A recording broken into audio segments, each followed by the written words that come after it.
Hello students, we are discussing here question number 26 of KVPY SA question paper which was held on 19th November 2017. So देखते हैं इस question में क्या पूछा गया है. Two cars S1 and S2 are moving in coplanar concentric circular tracks in opposite sense. Okay, in the opposite sense. With the period of revolution 3 minutes and 24 minutes respectively, right? At time t equal to 0, the cars are farthest apart, then the two cars will be आप देख सकते हैं options के अंदर हमसे ये पूछा गया कि वो क्लोजेस्ट कब होंगी एंड फारदेस्ट कब होंगी एक दूसरे से, राइट? सो एक रूडिमेंट्री फिगर बना लेते हैं यहाँ पर एंड समझते हैं कि इस क्वेश्चन को अटेम्प्ट करना कैसे है. सो इमेजिन कर लीजिए कि ये हमारे पास दो सर्कुलर ट्रैक्स हैं, right? Car A and car B दो कार्स हैं एंड पॉइंट ओ इन सर्कुलर ट्रैक्स का कंसेंट्रिक सेंटर है, राइट? सो कार ए अगर say for example clockwise sense में मूव कर रही है, then car B anticlockwise sense में मूव करेगी बिकॉज क्वेश्चन स्टेटमेंट कहता है कि उनके सेंसेस अपोजिट है, राइट? एंड इनके टाइम पीरियड्स भी दिए हुए हैं. सो अगर मुझे टाइम पीरियड ऑफ रिवॉल्यूशंस या द पीरियड ऑफ रिवॉल्यूशन पता है तो मैं इनकी एंगुलर स्पीड्स भी कैलकुलेट कर सकता हूँ, omega A and omega B. So omega A की वैल्यू हो जाएगी 2π/24 radians per minute, right? And similarly omega B हो जाएगा 2π/3 radiance per minute. Now please observe कीजिए, हमें यहाँ पर इन दोनों की वैल्यूज, इन दोनों की एंगुलर स्पीड्स की वैल्यू मिल गई है. नाउ अगर मैं किसी एक कार के रिस्पेक्ट में दूसरे कार को ऑब्जर्व करूँ, अगर मैं किसी एक कार को अपना फ्रेम ऑफ रेफरेंस इमेजिन कर लूँ, तो मुझे उस केस में इनकी रिलेटिव स्पीड, एंगुलर स्पीड कितनी मिलेगी? इनकी रिलेटिव एंगुलर स्पीड हो जाएगी बिकॉज इन दोनों का सेंस अपोजिट है. हम इसे लिख सकते हैं omega A plus omega B. Exactly वही कंडीशंस जो हम लीनियर रिलेटिव मोशन के लिए इंप्लीमेंट करते हैं, वही कंडीशंस यहाँ पर एंगुलर रिलेटिव मोशन के लिए इंप्लीमेंट करेंगे, राइट? सो हमारे पास ये वैल्यू आती है omega A and omega A plus omega B is the omega relative. Now in case suppose आप मुझसे अग्री नहीं करते हैं, सपोज आप अग्री नहीं करते हैं कि इक्वेशन ऐसी होनी चाहिए थी, तो कोई बात नहीं, मैं आपको प्रूव करके बता देता हूँ. इमेजिन कीजिए कि हम इस एंगुलर लोकेशन की बात करते हैं, राइट? से फॉर एग्जाम्पल हम point C and point C dash की बात करते हैं. सो कार ए पॉइंट सी पर पहुंचेगी after covering some angle theta, right? Suppose कीजिए कार ए पॉइंट सी पर पहुंचती है after covering angle theta. So can we say कि अगर दोनों कार्स का सेम एंगुलर पोजीशन है, देन कार बी को भी कुछ एंगल कवर करना पड़ेगा. This angle will be pi minus theta, right? In the same duration of time. So same point of time पर अगर कार ए सी पर है and car B C dash पर है, तो इन दोनों की एंगुलर पोजीशन सेम होगी. इसका मतलब ये दोनों डिफरेंट एंगल्स डिफरेंट स्पीड्स से कवर कर रही है but in same duration of time. So we can say car A is covering theta angle with speed omega A in time T. सो हमारे पास इक्वेशन काइनेमेटिक्स की आ गई, राइट? सिमिलरली अगर मैं कार बी की बात करूं तो इसने pi minus theta angle cover किया है with omega B speed in the same duration of time, right? अगर आप इन दोनों इक्वेशंस को ऐड कर देते हैं तो थीटा जो कि अननोन वेरिएबल था वो यहाँ से एलिमिनेट हो जाता है एंड आपके पास में आ जाएगा total angle covered that is pi equals omega A plus omega B whole multiplied by time T. Now यहाँ पर आप ऑब्जर्व करेंगे इस ब्रैकेट में जो वैल्यू लिखी हुई है वो relative speed, relative angular speed है एंड वो और कुछ नहीं वही है जो हम पहले असेस कर रहे थे. सो आई होप कि ये चीज़ समझ में आई होगी कि रिलेटिव मोशन एंगुलर सेंस में भी उसी तरीके से इंप्लीमेंट होता है जैसे हम लीनियर सेंस में इंप्लीमेंट करते हैं. नाउ हम पहले इसकी अब वैल्यू पता कर लेते हैं. So omega A and omega B की वैल्यू पुट करने पर हमें कुछ ऐसा मिलेगा. This is 2π/24 plus 2π/3.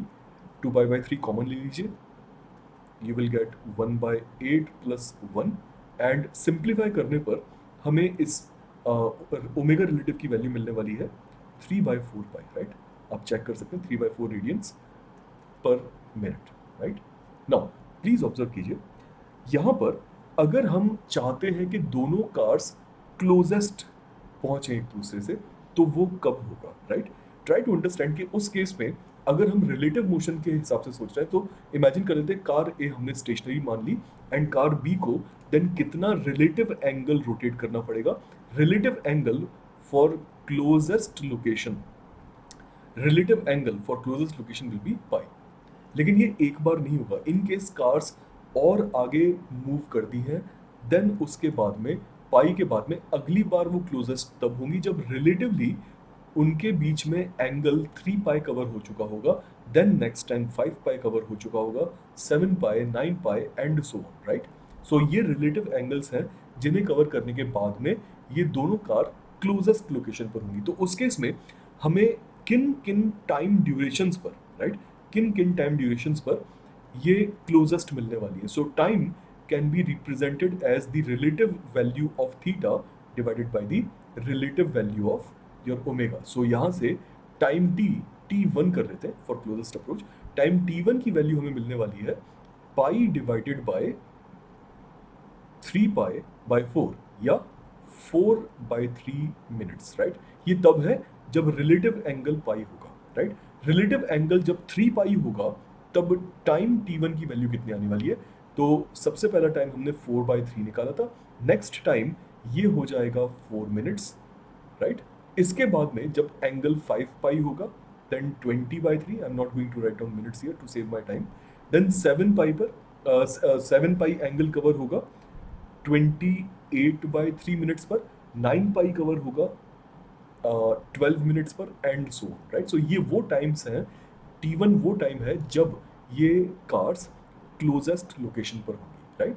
Now similarly अगर हम फारदेस्ट कंडीशन की बात करें, जब ये कार एक दूसरे से सबसे ज़्यादा दूर है, तो उस केस में relative to car A car B कितना एंगल कवर करेगी। Please try to observe, car B अपनी पोजीशन से रिलेटिव टू ए जब घूम करके पूरा 2 पाई एंगल कवर करेगी, क्योंकि उनकी स्टार्टिंग लोकेशन फारदेस्ट थी, तो फिर 2 पाई एंगल कवर करने के बाद में रिलेटिवली वो अगेन फारदेस्ट लोकेशन पर होंगे। तो उस केस में जो डेल्टा थीटा डैश होगा वो आना चाहिए 2 pi, right. At time t equal to 0 already angle 0 था, तो फिर नेक्स्ट टाइम वो फारदेस्ट होंगे जब एंगल बी ने, सॉरी, कार बी ने 2 पाई एंगल कवर किया, राइट। नेक्स्ट टाइम कब होगा, कब होंगी ये फारदेस्ट, जब एंगल 4 पाई कवर होगा next, then 6 pi and you can understand ये इसी तरह से आगे बढ़ेगा 8 pi, 12 pi and so on, right.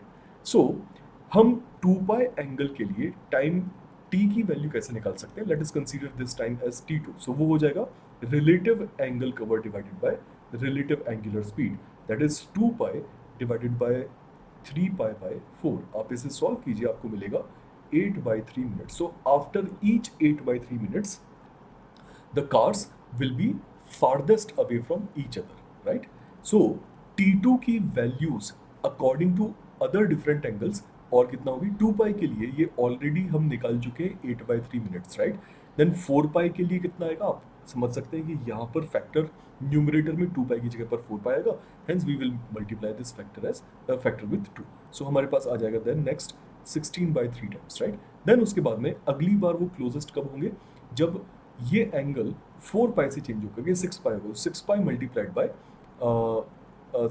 You can say, sorry my bad, 8 by 3 multiplied by 3, so ये हो जाएगा next time 8 minutes and so on, right, and so on.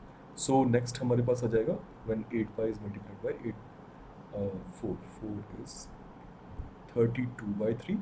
इसके बाद फिर आ जाएगा 6 when multiplied by 8, so आ जाएगा 16, sorry 12 by 3, 6 2 times 16, then just give me a second, right, I think इसके बाद में after 12 pi we will have 14 pi, so that's going to be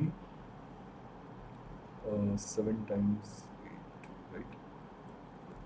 next one will be 56 by 3।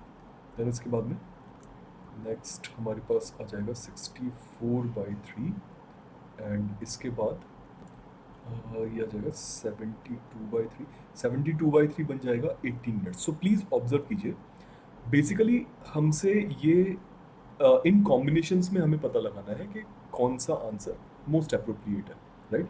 So try to observe, यहाँ पर they will be closest to each other when time t is going to be 4 minutes, right. आप observe कर सकते हैं 4 minutes, then 12 minutes, right, and so on, right।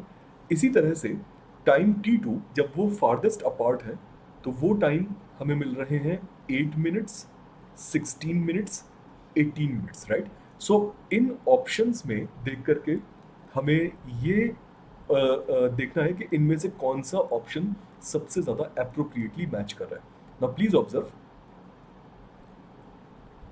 Sorry my bad, 72/3 is 24, right, my bad, 18 नहीं होगा। So please observe, first option देखिए, 12 minutes and 18 minutes, ये combination हमें नहीं मिल रहा है, राइट। 12 मिनट्स T1 टाइम जरूर है, पर T2 टाइम 18 मिनट्स का प्रेजेंट नहीं है, so option A can not be the correct answer. Then उसके बाद ऑप्शन बी में 3 minutes and 24 minutes, T1 3 minutes present नहीं है, बट T2 24 मिनट्स प्रेजेंट है, बट T1 मैच नहीं कर रहा, क्लोजेस्ट टाइम मैच नहीं कर रहा, ऑप्शन बी भी गलत होगा। सिमिलरली अगर हम ऑप्शन सी को भी देखते हैं तो वो भी गलत है, option D becomes your correct answer, because both values 12 minutes and 24 minutes, both values are going to be available here, right. So इस क्वेश्चन के अंदर बेसिकली आपने क्वेश्चन को कई डिफरेंट मल्टीपल रोटेशंस के लिए, मल्टीपल रिवॉल्यूशंस के लिए आपको इसे सॉल्व करना है, राइट। ये क्वेश्चन थोड़ा सा स्लाइटली ट्रिकी था, बिकॉज फर्स्ट उसमें देखने पर हमें डायरेक्टली आंसर इसका नहीं दिखाई देता। You have to reiterate the solution by multiplying by considering more angles covered, okay। so I hope आप सभी को ये solution समझ में आया होगा, and in case अगर आप वेदांत एकलव्य के बारे में और ज़्यादा जानना चाहते हैं देन आप इसे गूगल पर सर्च कर सकते हैं। Good luck.